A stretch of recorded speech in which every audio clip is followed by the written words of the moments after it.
ეთერშია გადაცემა რადიოაქტიური ზონა თამარ გლონდთან და ანა ლაბიაშვილთან ერთად.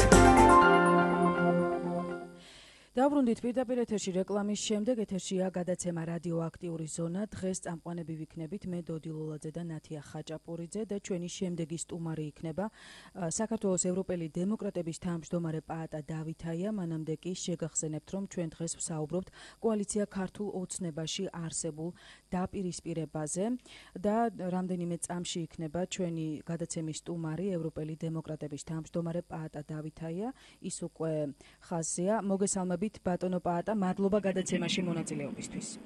დიდი მადლობა მოწვევისათვის, მოგესალმებით. ბატონო პაატა, თავდაპირველად გითხავთ იმ დაპირისპირებაზე, რომელიც კოალიციაში მიმდინარეობს, როგორ შეიძლება განვითარდეს მოვლენები, ანუ დაპირისპირება, რომელმაც ძალიან სერიოზული სახე მიიღო, როგორ შეიძლება დასრულდეს და თუ საკმარისი იქნება მაგალითად მარტო პრემიერის გუშინდელი განცხადება?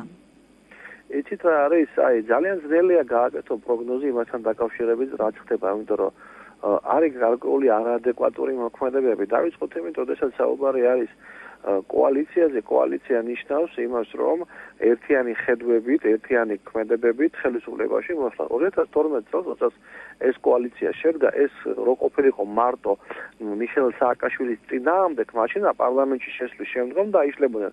მაგრამ ამ კოალიციამ აიღო პასუხისმგებლობა ქვეყნის მართვის.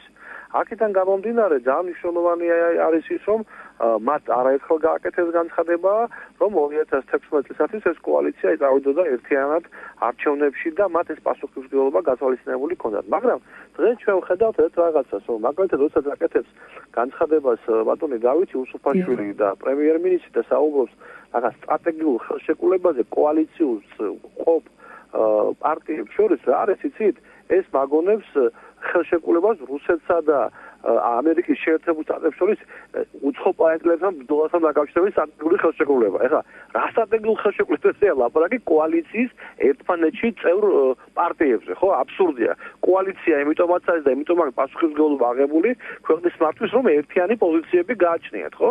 ამიტომ რაღაცა აბსურდული ქმედებებს ვხედავ. მე ვფიქრობ, რომ ეს ყველაფერი კეთდება ორი მიზეზით შეიძლება თქვა ვივარაუდოთ. პირველი ის, რომ მიდის ვაჭრობა სერიოზული და რესპუბლიკელები არ კმაყოფილდებიან იმ კვოტების აკუტებსაც მათ აძლევენ და ამიტომ გადასული არიან ვაბანგზე ბრძოლასთან დაკავშირებით. ეს ერთი და მეორე საკითხი შეიძლება იყოს ეს, რომ რეალურად ქართულ ოცნებას უნდა მოიშოროს თავიდან რესპუბლიკური პარტია, მაგრამ არ უნდა ეს გააკეთოს, მოდით ასე ვთქვათ, არჩევნების პერიოდში, თქვა და წინა საარჩევნო პერიოდში აკეთებენ ყველაფერს იმისათვის, რომ კოალიციურად არჩევნებამდე მივიდნენ და შემდგომში უკვე ცალსაკეთ წავიდნენ და ამისთვის გამოყენებული იყო, თქვა ის მიდგომები, რაც მრეწველთა პარტიამ გააკეთა განცხადებები და თქვენ ხედავთ, რომ თვითონ პარტია ქართული ოცნებაც აკეთებს განცხადებებს, რომ მარტო აპირებენ თუ უშვებენ ვარიანტს, რომ წავიდნენ მარტო არჩევნებში. აქედან გამომდინარე ძნელია გააკეთო თქვა რაღაცა სწორი პროგნოზი, იმიტომ რომ რეალურად საბოლოო ჯამში ჩვენ საქმე გვაქვს ძალიან დიდ ვაჭრობასთან და ეს ვაჭრობა მდგომარეობს იმაში, ვინ რამდენ მანდატს აიღებს, ვინ რა თანამდებობას დაიკავებს და როგორ იქნება. საერთოდ არ არის ლაპარაკი მმართველობის პასუხისმგებლობის აღებაზე. ეს არის სერიოზული პრობლემა და აქედან გამომდინარე ნახოთ მომავალში როგორ განვითარდება მოვლენები, მაგრამ ეს სტრატეგიული ხელშეკრულება რაღაც ხიმილის მომგველია სიმართლეობით. ბატონ პაატა, მინდა გითხოთ გუშინდელი განცხადებების შესახებ. როგორ აფასებთ პრემიერის გუშინდელ განცხადებებს? როგორ ფიქრობთ, ამით დამთავრდება არსებული დაპირისპირება კოალიციაში თუ რას ელოდებით თქვენ?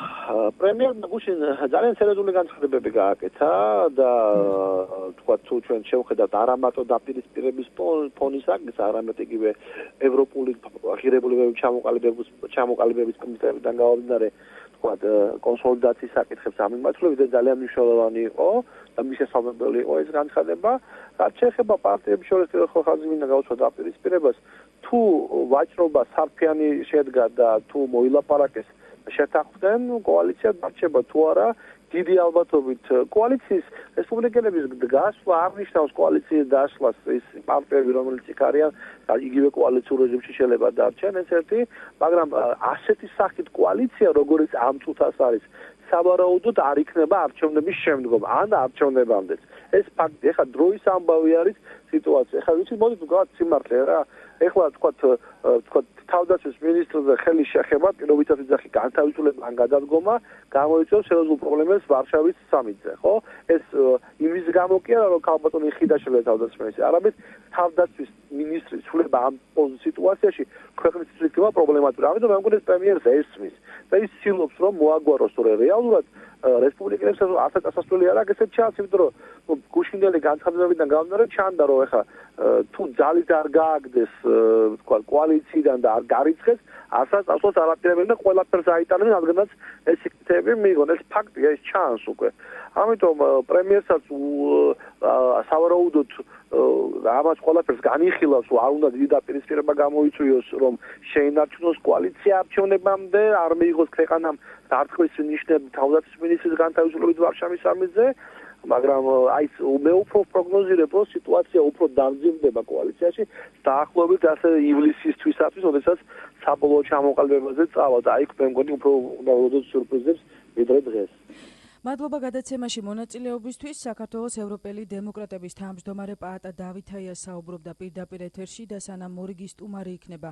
პირდაპირ ეთერში სოსო შატბერაშვილი პარტია მემარცხენე ალიანსის გენერალური მდივანი მანამდე გაგაცნობთ ახალ ამბავს არანაკლებ მნიშვნელოვანი ამბავი რომელსაც ძალიან დიდი გამოხმაურება მოჰყვა ბოლო დღეების განმავლობაში თბილისის საქალაქო სასამართლოში იუსტიციის უმაღლესი საბჭო ახლად არჩეულ საქალაქო სასამართლოს თავმჯდომარეს გიორგი მიქაუტაძეს მოსამართლეებს წარუდგენს ამ წუთებში კი იუსტიციის უმაღლესი საბჭოს წევრები საქალაქო სასამართლოში იკრიბებიან დაესწრება თუ არა იუსტიციის უმაღლესი საბჭოსა და მოსამართლეების შეხვედრას საქალაქო სასამართლოს ყოფილი თავმჯდომარე მამუკა ახვლედიანი ამ დროისთვის უცნობია საქალაქო სასამართლოში დღეს მოხდება ახლად არჩეული საქალაქო სასამართლოს თავმჯდომარის გიორგი მიქაუტაძის წარდგენა დაესწრება თუ არა ახვლედიანი ამის შესახებ ინფორმაციას არ ფლობენ ლევან თევზაძემ გააკეთა ეს განცხადება და პირდაპირ ეთერში ახლა პარტია მემარცხენე ალიანსის გენერალური მდივანი სოსო შატბერაშვილი საუბრებს ბატონო მოგესალმებით ყველა რადიო მსმენელს. ბატონო სოსო, თავდაპირველად როგორ შეაფასებდით კოალიციაში მიმდინარე დაპირისპირებას და აქვე მინდა გკითხოთ თქვენი აზრით არის თუ არა ჩიხში მოქცეული ქართული ოცნება და როგორ უნდა გამოვიდეს აღნიშნული სიტუაციიდან? დავიწყოთ იმით, რომ როდესაც კოალიცია ქართული ოცნება შედგა, ჩვენ მაშინათვე ვაცხადებდით, რომ ეს კოალიცია დასაშლელად არის განწირული. სამწუხაროდ ვამბობდით ამას, რადგანაც იქ არიან პარტიები, რომლებსაც აღანაირი საერთო ერთმანეთთან არ აქვთ, გარდა იმისა, გარდა ბატონი ბიძინას, ყოფილი პრემიერ-მინისტრის ბიძინა ივანიშვილის ავტორიტეტისა, რომლის წყალობითაც ისინი შევიდნენ პარლამენტში. ეხლა ნამდვილად ჩიხშია შესული ქართული ოცნება, მაგრამ ეს საქართველოსათვის, ქვეყნისათვის ძალიან მძიმე იქნებოდა, რომ არა ერთი გარემოება, რომ არა ის, რომ არჩევნები მოგვადგა კარს და ჩიხიდან გამოსავალსაც გეტყვით ეხლავე. ჩვენ მუდმივად ვაცხადებდით, არჩევნების 2013 წლიდან ვაცხადებდით, მოდი ასე ვთქვათ, რომ საჭიროა ხელახალი საპარლამენტო არჩევნები, რიგგარეშე საპარლამენტო არჩევნები, რადგანაც არსებული პარლამენტი არ გამოხატავდა ნამდვილად ქართული ხალხის ნებას. ამას ხშირად ვიმეორებდით, მაგრამ ეს არჩევნები რადგან აქამდე არ ჩატარდა, ეხლა აზრი არ არის. საარჩევნო პერიოდს ეხება ჩემი კითხვა 2016 წელი არის საარჩევნო წელი. წინასწარ თუ შეიძლება იმის თქმა, რომ საკმაოდ დაძაბული არჩევნების წინა პერიოდი გველოდება, თქვენ როგორი პროგნოზი გაქვთ ამასთან დაკავშირებით? აუცილებლად დაძაბული იქნება, უაღრესად დაძაბული, მაგრამ ერთი მნიშვნელოვანი რამ მოხდება 2016 წელს, დიდი ალბათობით მნიშვნელოვანი რამ მოხდება. მეორედ საქართველოში მოხდება ხელისუფლების შეცვლა მშვიდობიანი გზით სამხედრო და სახელმწიფო გადატრიალებების გარეშე. და კიდევ ერთი რამ, ჩვენი პროგნოზი, საერთოდ პროგნოზი იშვიათად აკეთებენ პოლიტიკაში, ისე როგორც სპორტში, მაგრამ ჩვენი პროგნოზით შემდგომი პარლამენტი იქნება 4 ან 5 სუბიექტიანი, იქ არ იქნება ორი ძალა, ოცნება და ნაციონალური მოძრაობა და აბსოლუტური უმრავლესობა არც ერთ პარტიას არ ექნება, ამიტომ მოხდება კიდევ ერთი საინტერესო პრეცედენტი საქართველოში, მომავალი მთავრობა იქნება კოალიციური.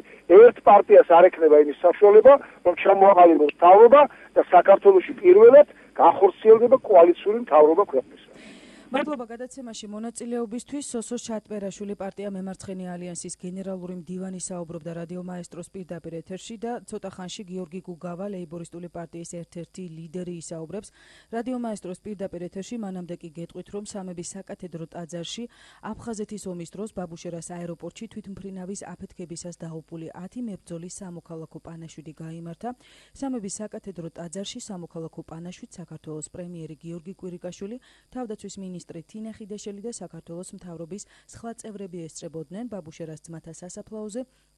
სამარხის გახსნის შემდეგ იდენტიფიცირების მიზნით ნეშტები ლევან სამხარაულის სახელობის სასამართლო ექსპერტიზის ეროვნულ ბიუროში გადაასვენეს. ამ ეტაპზე სულ იდენტიფიცირებულია 31 ნეშტი. უახლოეს მომავალში მოხდება ბაბუშერას ძმათა სასაფლაოდან გადმოსვენებული კიდევ 12 ნეშტის იდენტიფიცირება. აქვე შეგახსენებთ, რომ 2016 წელს კიდევ 2 სამარხი გაიხსნება, საიდანაც 100 მეტ ცხედარს გადმოასვენებენ.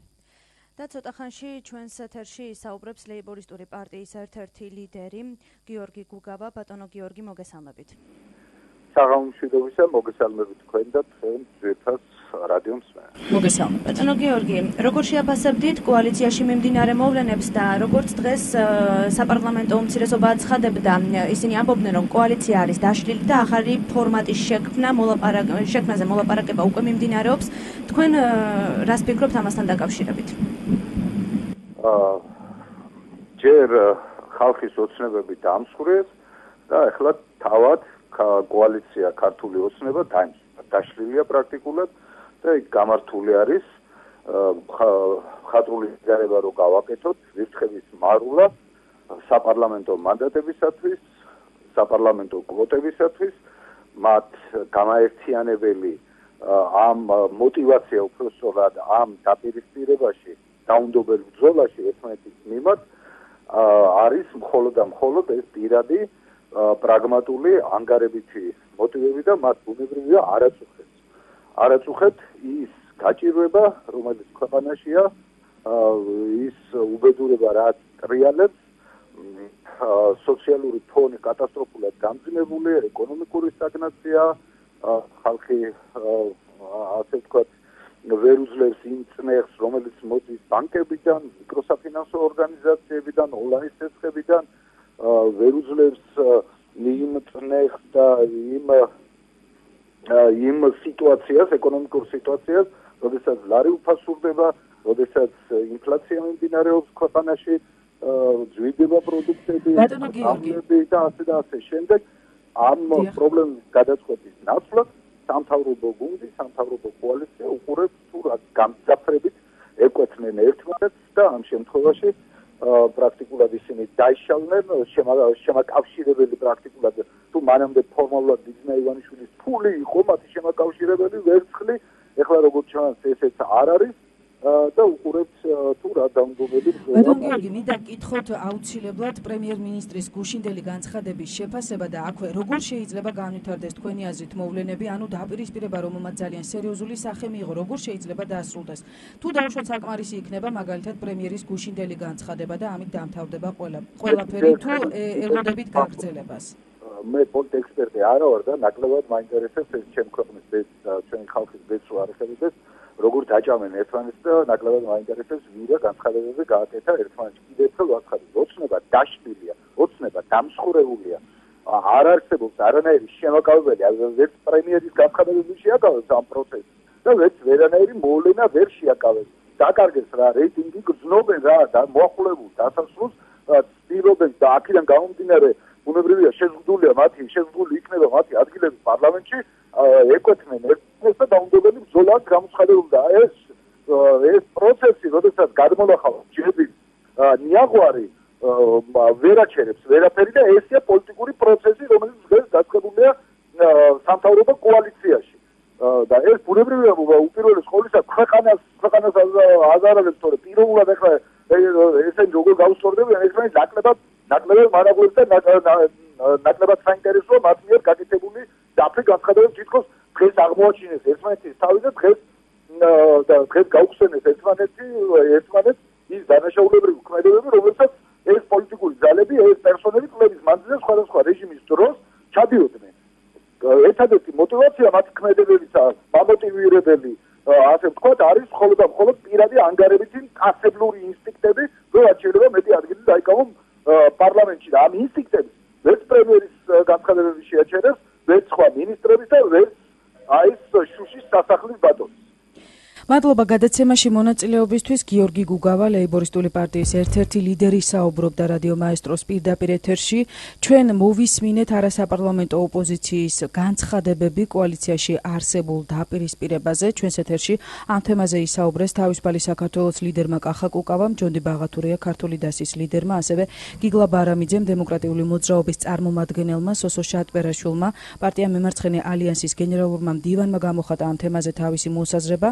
ასევე საქართველოს ევროპელი დემოკრატების თავმჯდომარემ პაატა დავითაიამ და გიორგი გუგავამ, ლეიბორისტული პარტიის ერთ-ერთმა ლიდერმა. გადაცემა რადიოაქტიური ზონა დასრულებულია. სტუდიაში დღეს დოდი ლოლაძე და ნათია ხაჭაპურიძე მუშაობდით. ნახვამდის. გემშვიდობებით, ნახვამდის.